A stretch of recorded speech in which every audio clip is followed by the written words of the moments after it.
Olá! Vamos começar com uma pergunta que parece simples, mas não é.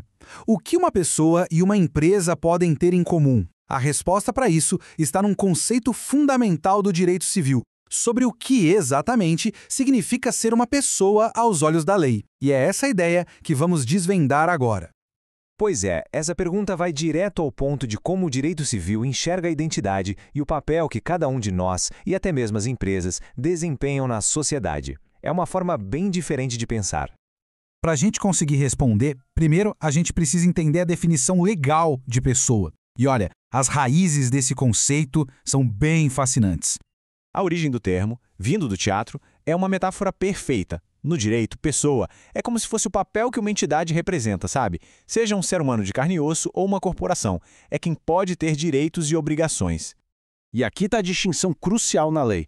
Não é entre o que é humano e o que não é, mas sim entre sujeitos que podem agir e objetos sobre os quais se age. É um princípio básico, né? Não existe direito sem um sujeito para exercê-lo. Muito bem. Agora, vamos explorar os dois pilares que definem a habilidade de uma pessoa de participar no mundo jurídico: a personalidade e a capacidade.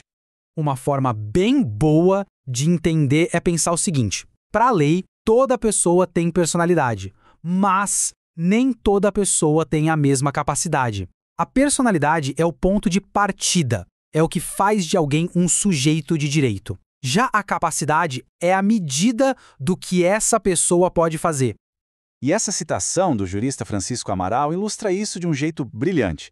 É como se, sem essa estrutura da lei, o nosso ser natural não tivesse uma forma jurídica, uma sombra legal, por assim dizer. Essa analogia do copo é perfeita para visualizar essa diferença. Pensa só, a personalidade é o copo em si, que todo mundo ganha quando nasce. É isso que torna alguém uma pessoa. A capacidade seriam as marcações nesse copo, que medem o quanto alguém pode agir por conta própria. O copo de um recém-nascido, por exemplo, legalmente falando, está vazio de capacidade para agir sozinho. E bom, se a capacidade pode ser limitada, isso nos leva direto a um conceito jurídico super importante: a incapacidade. E aqui a gente vê uma mudança, gigantesca na lei brasileira. Uma reforma lá de 2015 alterou drasticamente quem é considerado absolutamente incapaz. O foco passou a ser a autonomia da pessoa com deficiência. Então, vamos guardar isso. Essa informação é fundamental. É um tópico clássico em provas como a do exame da OAB. A regra hoje é clara e direta. Para o Código Civil, absolutamente incapaz é apenas o menor de 16 anos. E ponto. Essa distinção aqui é a base de tudo. A representação substitui a vontade da pessoa, enquanto a assistência ela apoia essa vontade. Ou seja, no primeiro caso, a vontade é trocada pela de outra pessoa, no segundo, ela é complementada. Já a categoria dos relativamente incapazes, ela abrange situações em que o julgamento é visto como prejudicado, mas não totalmente ausente. São casos que precisam de um auxílio, de um suporte para praticar certos atos da vida civil. Mas olha só, a incapacidade por idade não é uma sentença até os 18 anos. A lei oferece um caminho para antecipar a capacidade plena, e esse caminho se chama emancipação. A emancipação é, basicamente, o reconhecimento da lei de que o menor já atingiu maturidade suficiente para tomar as próprias decisões legais, para tocar a vida por conta própria.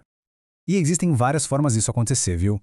Desde uma decisão formal dos pais, passando por eventos da vida como o casamento ou até mesmo a independência financeira. Ah, um ponto importante.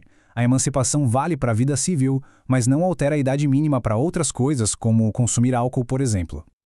Ok, já exploramos o início e a vida da pessoa natural. Agora, vamos para o capítulo final. Como é que essa existência legal chega ao fim? Para a pessoa natural, o fim da personalidade jurídica está ligado a um evento bem claro, tanto médico quanto legal, a morte confirmada. É ela que extingue todos os direitos e obrigações que são personalíssimos. Mas e quando alguém simplesmente some, desaparece? A lei tem um processo bem estruturado para isso chamado ausência, que serve para administrar os bens dessa pessoa e proteger o patrimônio para os possíveis herdeiros. Em situações mais extremas, onde a morte é quase uma certeza, a lei permite uma declaração de morte presumida sem precisar passar por todo aquele procedimento longo da ausência. Isso agiliza a resolução da situação para os herdeiros. Essa doutrina, a comoriência, resolve uns problemas de herança bem complicados. Pensa num acidente de carro com um casal sem filhos. Como saber quem morreu primeiro? É impossível. Então, a lei presume que eles morreram no exato mesmo instante. E o resultado prático é que um não herda do outro. Isso garante uma distribuição justa dos bens para os herdeiros de cada um, sem que um patrimônio passe para o outro antes. E para finalizar, toda pessoa, seja ela natural ou jurídica, precisa ter um local onde possa ser encontrada pela lei. E esse é o conceito de domicílio.